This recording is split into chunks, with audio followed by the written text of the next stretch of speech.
The Holy Bible, New King James Version, Mark 6. Then he went out from there and came to his own country, and his disciples followed him. And when the Sabbath had come, he began to teach in the synagogue. And many hearing him were astonished, saying, "Where did this man get these things? And what wisdom is this which is given to him, that such mighty works are performed by his hands? Is this not the carpenter, the son of Mary, and brother of James, Joses, Judas, and Simon? And are not his sisters here with us?" So they were offended at him. But Jesus said to them, "A prophet is not without honor except in his own country, among his own relatives, and in his own house." Now he could do no mighty work there, except that he laid his hands on a few sick people and healed them. And he marveled because of their unbelief. Then he went about the villages in a circuit, teaching. And he called the 12 to himself, and began to send them out 2 by 2, and gave them power over unclean spirits. He commanded them to take nothing for the journey except a staff, no bag, no bread, no copper in their money belts, but to wear sandals, and not to put on 2 tunics. Also he said to them, "In whatever place you enter a house, stay there till you depart from that place. And whoever will not receive you nor hear you, when you depart from there, shake off the dust under your feet as a testimony against them. Assuredly, I say to you, it will be more tolerable for Sodom and Gomorrah in the day of judgment than for that city." So they went out and preached that people should repent. And they cast out many demons, and anointed with oil many who were sick, and healed them. Now King Herod heard of him, for his name had become well known. And he said, "John the Baptist is risen from the dead, and therefore these powers are at work in him." Others said, "It is Elijah." And others said, "It is the prophet, or like one of the prophets." But when Herod heard, he said, "This is John, whom I beheaded. He has been raised from the dead." For Herod himself had sent and laid hold of John, and bound him in prison for the sake of Herodias, his brother Philip's wife, for he had married her. Because John had said to Herod, "It is not lawful for you to have your brother's wife." Therefore Herodias held it against him and wanted to kill him, but she could not, for Herod feared John, knowing that he was a just and holy man, and he protected him. And when he heard him, he did many things, and heard him gladly. Then an opportune day came when Herod on his birthday gave a feast for his nobles, the high officers, and the chief men of Galilee. And when Herodias' daughter herself came in and danced, and pleased Herod and those who sat with him, the king said to the girl, "Ask me whatever you want, and I will give it to you." He also swore to her, "Whatever you ask me, I will give you, up to half my kingdom." So she went out and said to her mother, "What shall I ask?" And she said, "The head of John the Baptist."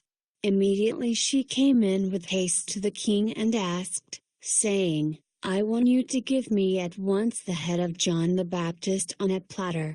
And the king was exceedingly sorry, yet, because of the oaths and because of those who sat with him, he did not want to refuse her.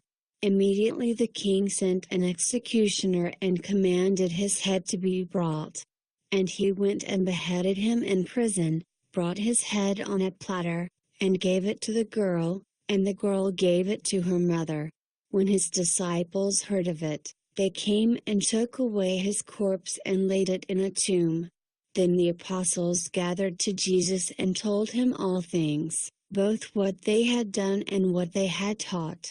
And he said to them, "Come aside by yourselves to a deserted place and rest a while." For there were many coming and going, and they did not even have time to eat. So they departed to a deserted place in the boat by themselves. But the multitudes saw them departing, and many knew him and ran there on foot from all the cities. They arrived before them and came together to him. And Jesus, when he came out, saw a great multitude and was moved with compassion for them, because they were like sheep not having a shepherd. So he began to teach them many things. When the day was now far spent, his disciples came to him and said, "This is a deserted place, and already the hour is late. Send them away, that they may go into the surrounding country and villages and buy themselves bread, for they have nothing to eat." But he answered and said to them, "You give them something to eat." And they said to him, "Shall we go and buy 200 denarii worth of bread and give them something to eat?" But he said to them, "How many loaves do you have? Go and see." And when they found out, they said, 5, and 2 fish. Then he commanded them to make them all sit down in groups on the green grass. So they sat down in ranks, in hundreds and in 50s.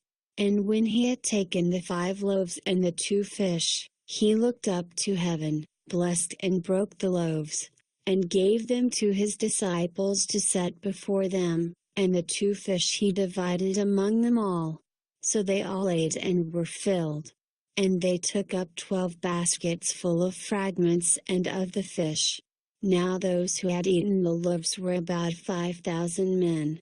Immediately he made his disciples get into the boat and go before him to the other side, to Bethsaida, while he sent the multitude away.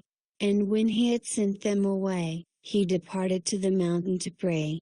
Now when evening came, the boat was in the middle of the sea, and he was alone on the land. Then he saw them straining at rowing, for the wind was against them. Now about the 4th watch of the night he came to them, walking on the sea, and would have passed them by. And when they saw him walking on the sea, they supposed it was a ghost, and cried out, for they all saw him and were troubled. But immediately he talked with them and said to them, "Be of good cheer. It is I, do not be afraid." Then he went up into the boat to them, and the wind ceased. And they were greatly amazed in themselves beyond measure, and marveled. For they had not understood about the loaves, because their heart was hardened. When they had crossed over, they came to the land of Gennesaret and anchored there. And when they came out of the boat, immediately the people recognized him, ran through that whole surrounding region, and began to carry about on beds those who were sick to wherever they heard he was. Wherever he entered, into villages, cities, or the country, they laid the sick in the marketplaces, and begged him that they might just touch the hem of his garment. And as many as touched him were made well.